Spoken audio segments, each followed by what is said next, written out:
திறமை, உழைப்பு, அறிவு, ஆற்றல் ஆகியவற்றை ஒருங்கே பெற்ற தீரர்களின் கூட்டம்தான் திராவிட முன்னேற்ற கழகம். தந்தை பெரியார், பேரறிஞர் அண்ணா, முத்தமிழர் கலைஞர் ஆகியோருடைய வழி நின்று தமிழினத்தின் எழுச்சிக்காக, தமிழ்நாட்டுடைய வளர்ச்சிக்காக உண்மையா உழைக்கிறவங்க நாம. கழகம் நம்மை காத்தது, நாம் கழகத்தை காக்கணும் என்று உழைக்கிற உங்களை போன்ற உடன்பிறப்புகள் இருக்கும் வர எந்த கொம்பனாலும் திராவிட முன்னேற்ற கழகத்தை தோற்கடிக்க முடியாது.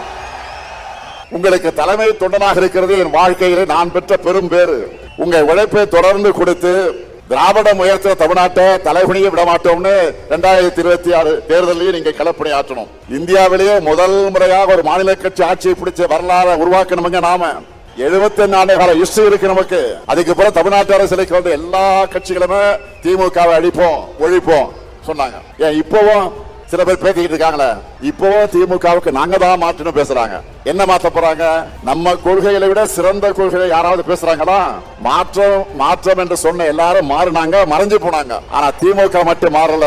தமிழ்நாட்டு மக்கள் மனசுல இருந்து என்றைக்கும் மறையல. இதுதான் தமிழ்நாடு பாலிடிக்ஸ். இந்தியாவில் எந்த மாநில அரசு செய்யாத அளவுக்கு ஏராளமான திட்டங்களை செயல்படுத்தி தமிழ்நாட்டை நோக்கி முதலீடுகளை ஈர்த்து வேலை வாய்ப்புகளை உருவாக்கி இந்தியாவிலேயே டபுள் டிஜிட் பொருளாதார வளர்ச்சி எட்டி இருக்கக்கூடிய ஒரே மாநிலம் எதுன்னு கேட்டா தமிழ்நாடு நெஞ்சு நிமித்தி சொல்ற அளவுக்கு முதன்மை மாநிலமாக முன்னேற்றி இருக்கிறோம்.